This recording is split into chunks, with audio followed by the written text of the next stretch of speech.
ऐसा तूफान जो रफ्तार को बोना साबित कर देगा, जो हिंद के ब्रह्मास्त्र को हाइपरसोनिक रफ्तार से टारगेट तक ले जाएगा। वो सारथी बनकर चलेगा, दौड़ेगा और दुश्मन के खेमे में खलबली मचाने में अहम भूमिका निभाएगा। डीआरडीओ यानी भारतीय रक्षा अनुसंधान और विकास संगठन ने 27 जनवरी को ओडिशा तट के पास हाइपरसोनिक टेक्नोलॉजी डेमोन्स्ट्रेटर व्हीकल का परीक्षण किया।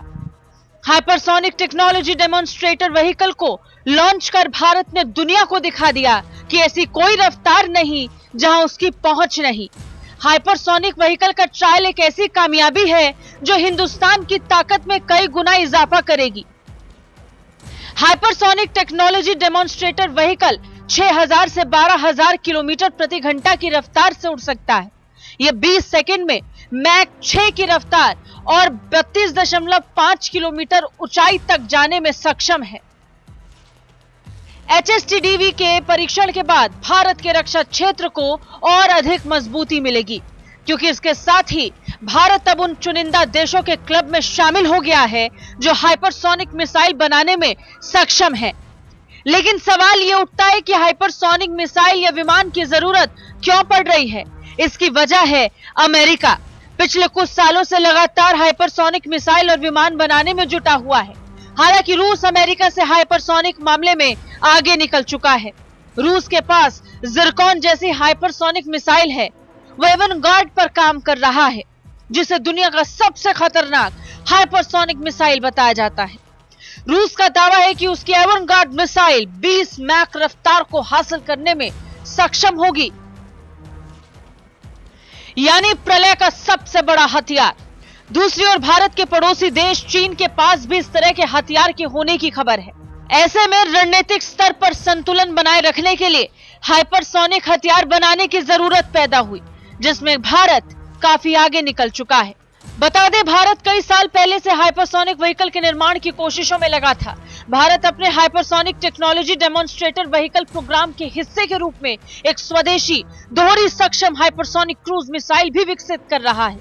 यह मिसाइल पारंपरिक हथियारों के साथ साथ परमाणु हथियारों को भी दागने में सक्षम होगी।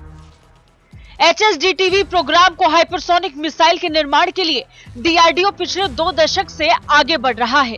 इसमें स्क्रैम जेट इंजन का इस्तेमाल होता है, जिससे 6 मैक तक रफ्तार हासिल की जा सकती है। हाइपरसोनिक और लंबी दूरी की क्रूज मिसाइलों के लिए यान के तौर पर इस्तेमाल किया जाएगा।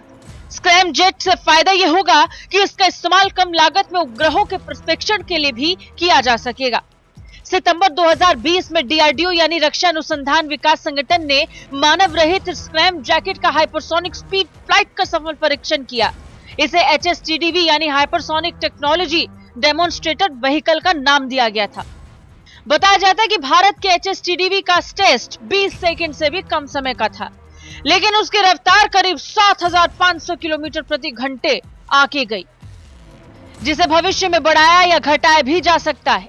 डीआरडीओ के तत्कालीन प्रमुख जी सतीश रेड्डी ने तभी यह साफ कर दिया था कि यह तकनीक दुनिया में हिंदुस्तान का डंका बजाएगी।